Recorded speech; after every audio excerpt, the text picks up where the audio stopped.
Voilà, Bismillah ar-Rahman ar-Rahim. Donc on continue toujours donc l'exercice 4, la partie 2 qui va traiter les suites numériques. Alors là, on considère la suite UN définie par, donc c'est une suite récurrente, c'est donc U0, elle est compris entre 0 et A. A, ce n'est que la valeur qu'on a trouvée dans la partie 1, f de A égale A.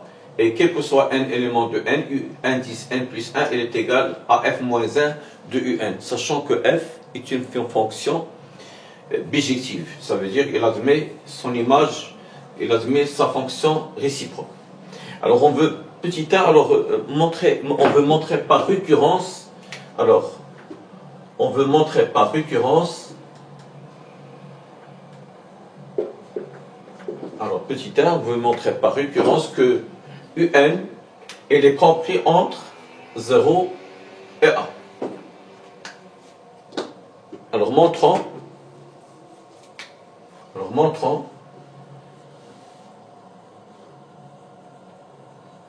par récurrence,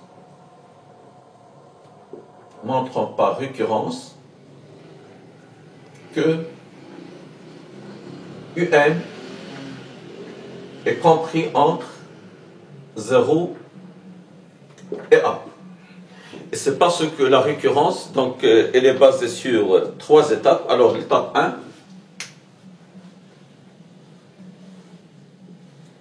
c'est l'initialisation. Ça veut dire, tout simplement, est-ce que la propriété est vraie pour le premier terme? Alors, pour n égale 0, alors pour n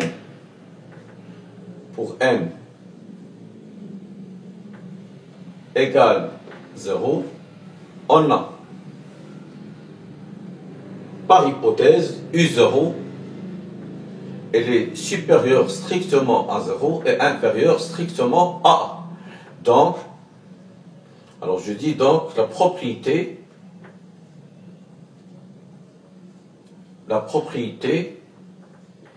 est vérifiée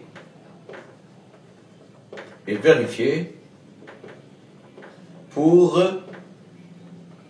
n égale 0.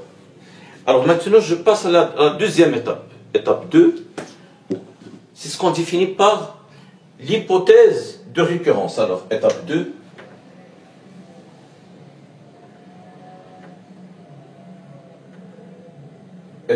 donc je vais tout simplement, avec une abréviation, c'est H, hypothèse de récurrence.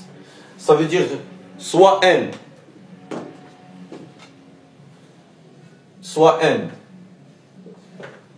appartient à n étoile, tel que un, la valeur un, il est comprise entre 0 et petit a. Alors, et finalement, l'étape 3, alors l'étape 3, ben là, il s'agit de démontrer que la proposition, elle est vraie pour n plus 1. Alors on a, d'après l'hypothèse de récurrence, on a 0, il est strictement inférieur à un, qui est strictement inférieur à A. Donc il est équivalent. Là, il y a une équivalence parce qu'on a démontré que f est bijective et croissante. Donc f-1 aussi, elle est bijective et elle sauvegarde la même monotonie. Ça veut dire qu'elle est croissante. Donc 0, elle est strictement inférieure à un, strictement inférieure à A. Donc f-1 de 0 est strictement inférieur à f-1 de un, qui est strictement inférieur à f-1 de A. Il est équivalent. Alors, on a démontré que f de 0 est égal à 0, donc f-1 de 0, c'est 0. Donc là, c'est 0. Et, par hypothèse, f-1 de un, ce n'est que un plus 1. Donc là, on a un plus 1.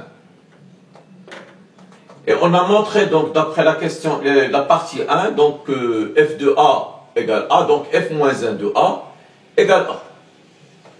Donc la propriété est vérifiée pour n plus 1. Alors comme conclusion,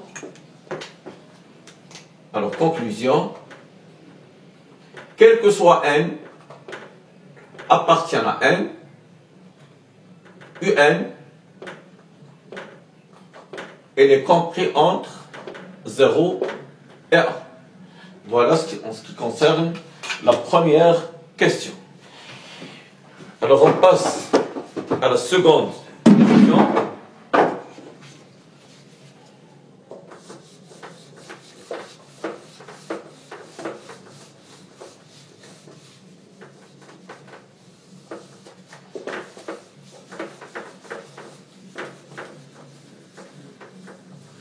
Donc petit 2.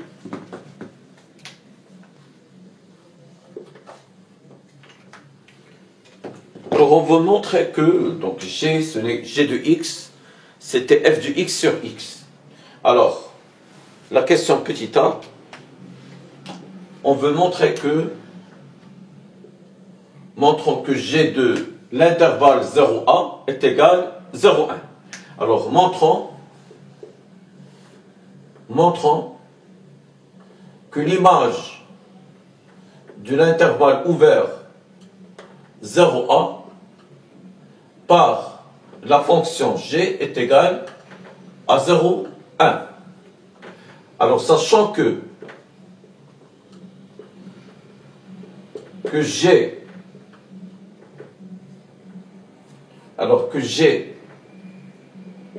est bijective et croissante, toujours d'après la partie 1, donc G de 0A, ce n'est que l'intervalle ouvert G de 0, G de A. Or, G de 0, ce n'est que 0. Et G de A, elle est égale à 1, parce que on a f de A, elle est égale à A. Et G de X, ce n'est que f de X sur X. Donc, A sur A, elle est égale à 1. Donc, c'est G de 0A est égal l'intervalle ouvert 0,1. Ça concerne la question petit a. Alors maintenant, la question petit p. La question petit p, en déduire que la suite UN est strictement croissante. Bon, regardez. Alors, on a UN. Qu'est-ce qu'on a démontré? On a 0, d'après la première question, on a 0 est strictement inférieur à UN, qui est strictement inférieur à A. Et c'est parce que la fonction f-1, d'accord? C'est parce que la fonction G plutôt, donc elle est, on dit dire que la suite UN est croissante, c'est parce que G, elle est croissante, c'est que G de 0 est strictement inférieur à G de UN, qui est strictement inférieur à G de A. Donc il est équivalent à dire que donc G de 0 c'est 0, mais G de UN ce n'est que f de UN sur UN, d'après la définition de la fonction G. Et G de A c'est 1. Et c'est parce que UN, il décrit l'intervalle 0 plus l'infini ouvert, c'est que on peut multiplier les trois termes de l'inégalité par UN. Donc on va avoir 0, elle est strictement inférieure à f de UN, qui est inférieur strictement à UN. Et c'est parce que f-1, parce que la monotonie de f elle est croissante, donc f-1 l'est. Ça veut dire f-1 est croissante. Donc il y a une équivalence, c'est f-1 de 0, elle est strictement inférieure. Donc f-1 rang f de x, elle est égale à x. F rang f-1 c'est x. Donc f-1 rang f de un, elle est égale à un. Et Et f moins 1 de un, d'après la définition de f de un plus 1, ce n'est que un plus 1. Ceci est vrai, quel que soit n, appartient à n. Donc, on a un est strictement inférieur à un plus 1, d'où la suite un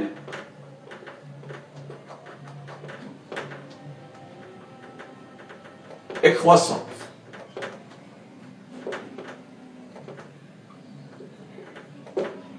Voilà. Alors maintenant, vous démontrez que, bon, c'est facile parce que la suite, regardez, la suite, elle est croissante, on vient de montrer qu'elle est croissante, et d'autre part, elle est majorée par A.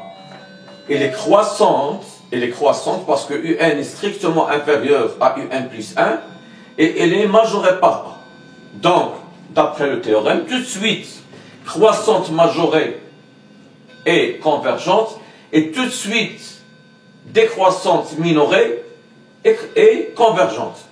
Dans ce cas, on a, regardé, on a un. Alors, on a un. On a un.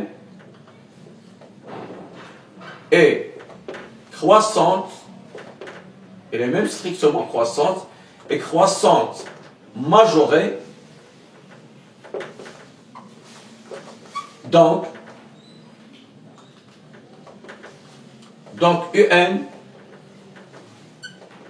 alors on a un est croissante majorée, donc un, alors croissante majorée, donc un est convergente. Voilà. Donc un est convergente. Alors la dernière question, il s'agit de déterminer la limite de U de n, lorsque n tend vers plus l'infini.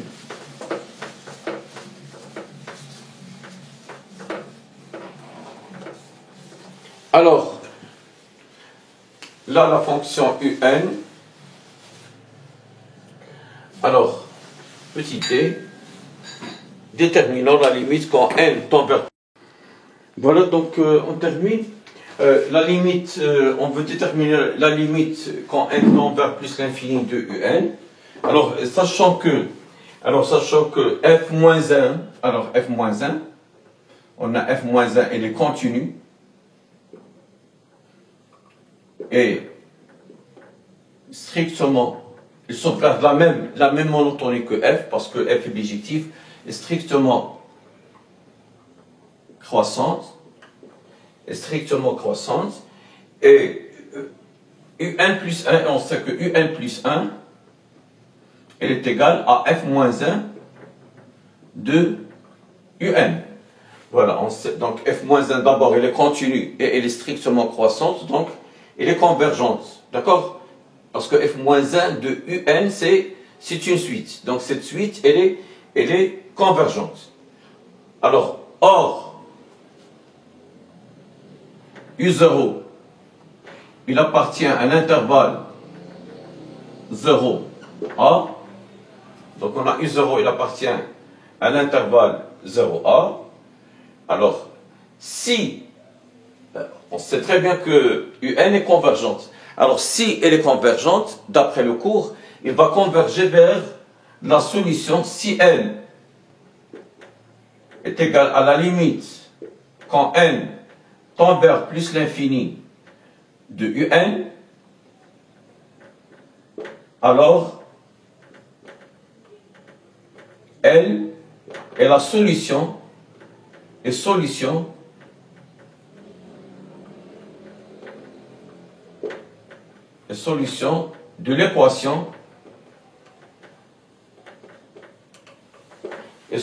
l'équation f-1 de x, parce qu'on parle de f-1 de x égale x. Alors, on a f-1 de x égale x. Ceci, il est équivalent à dire, parce que f est bijective et f-1 est bijective et ils sauvegardent les deux la même monotonie, donc x elle est égale à f de x. Mais d'après la partie 1 de l'exercice 4, f de x égale x, on a deux solutions. Soit que x est égal à 0 ou x égale a. Or, quel que soit n appartient à n, u0, un est supérieur, donc appartient à n, un est supérieur ou égal à u0. D'accord? Et u0, il est supérieur strictement à 0. Donc,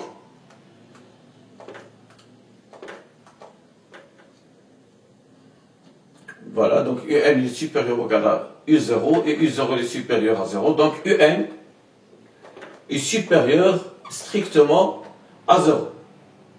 Alors, par passage à la limite, d'où la limite quand n tend vers plus l'infini de u de n est supérieur strictement à la limite quand n tend vers plus l'infini de 0. Et la limite d'une constante, c'est une constante. Donc, on a dit que cette limite, soit elle est égale à 0, soit elle est égale à a. Et si l'inégalité est stricte, d'où la limite quand n tend vers plus l'infini de un, elle est égale à n. Et elle, ce n'est que a. Voilà, donc il nous reste maintenant la troisième partie de l'exercice 4 consacrée aux intégrales. Je vous remercie et à la séance prochaine, Inch'Allah.